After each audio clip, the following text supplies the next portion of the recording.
ஆஹா lovely birds. இன்றைக்கி நம்ம தெரிஞ்சிக்கக்கூடிய பறவை கோழி.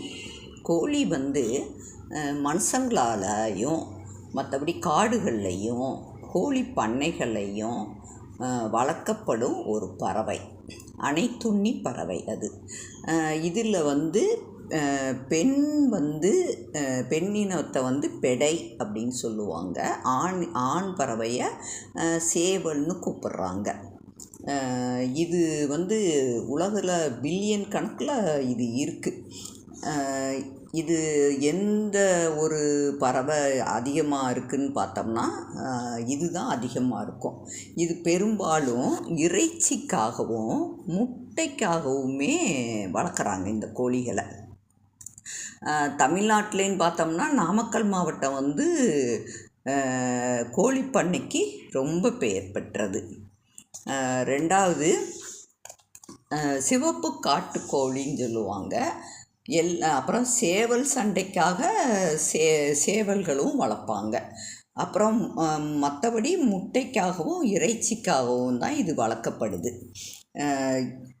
பெரும்பாலும் இதோட கோழியில் தலையில் கொண்டை கொஞ்சம் சின்னதாக இருக்கும். சேவலில் கொஞ்சம் பெருசாக இருக்கும்.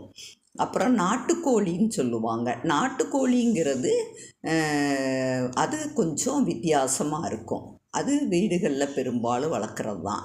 அது உங்களுக்கு ரொம்ப அதோட இறைச்சி உடம்புக்கு ரொம்ப நல்லது. சூப் போட்டு குடித்தோம்னா எத்தனையோ சளி இருமல் எல்லாத்துக்குமே அதோட இறைச்சி நாட்டுக்கோழியோட இறைச்சி நம்ம நல்லா சாப்பிடலாம். அப்புறம் இப்போ ஆர்கானிக் கோழிகள்னு சொல்லி வளர்க்குறாங்க. ஆர்கானிக் கோழிகள் அதோட இறைச்சி ரொம்ப ரொம்ப நல்லது. அது எல்லாமே ஒவ்வொரு ரேட்டாக இருக்கும். நாட்டுக்கோழி ஒரு ரேட்டு, அதே மாதிரி இந்த கோழியும் ஆர்கானிக் கோழியும் அதோட இறைச்சியும் ஒவ்வொரு இதாக சொல்லுவாங்க. பெரும்பாலும் இந்த கோழிகள் 6லேருந்து 7 முட்டைகள் வரையும் இடும்.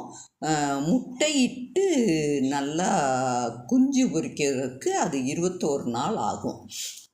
20 நாள் 21 நாளில் குஞ்சு பொரிச்சிரும். அதுக்கடுத்து குஞ்சுகளை பெண் கோழி தான் நல்லா கூட இருந்து நல்லா வளர்க்கும். அப்புறம் இந்த கோழி சேவலோட சாப்பாடு என்னன்னா அது புழு பூச்சிகள் மண்ணில் கிளறி நல்லா அது சாப்பிடும். இந்த மாதிரி தான் அதோட சாப்பாடெல்லாம் அது எடுத்துக்கிடும். அதனால் எல்லாமே மண்ணில் இருக்கிற எல்லாமே நல்லா அதில் இருக்கிற புழு பூச்சிகளை சாப்பிட்டதுனால எல்லாமே ரொம்ப அது ஹெல்த்தியாக நல்லா இருக்கும்.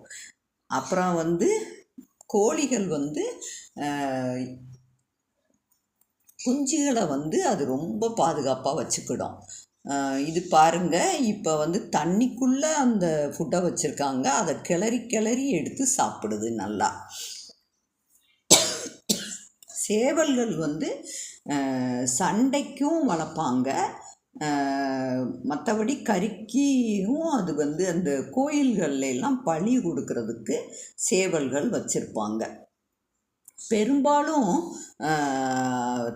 தமிழ்நாட்டில் தான் பிராய்லர் கோழி அதிகமாக உற்பத்தி செய்கிறாங்க. பல ஆண்டுகளாகவே தமிழகத்தில் இந்த பிராய்லர் கோழி குறித்து பல்வேறு வதந்திகள் வருது. அதாவது அந்த கோழிகளுக்கு தவறான ஊசிகளை போட்டு நல்லா இது பண்ணுறதுனால அந்த கறியை சாப்பிடும்போது நிறைய நச்சுத்தன்மை அதில் கலந்து இருக்குது. அதனால் நிறைய உடல் சம்பந்தப்பட்ட எல்லா உபாதைகளும் வரும் அப்படின்னு சொல்லி கண்டுபிடிச்சிருக்காங்க. இது நல்ல விதமாக வளர்த்து வச்சிருக்கிற கோழிகளை நம்ம நல்லாவே சாப்பிடலாம். கோழியோட இறைச்சிக்காக வளர்க்குற கோழியை பிராய்லர் கோழின்னு சொல்லுவாங்க. முட்டைக்காக வளர்க்குற கோழிகள் அதுவும் பிராய்லர் கோழிகள் தான். பெரும்பாலும் நாட்டுக்கோழிகள் அதிகமாக முட்டையிடாது. பிராய்லர் கோழிகள் முட்டைகள் அதிகமாக இடும். ஆனால் கோழிகளை நம்ம வளர்க்கும் போது அதுக்கு எந்த இது இல்லாமல் ஆரோக்கியமாக நல்லா வளர்க்கணும். இன்றைக்கி நம்ம கோழிகளை பற்றி தெரிஞ்சுக்கிட்டோம்.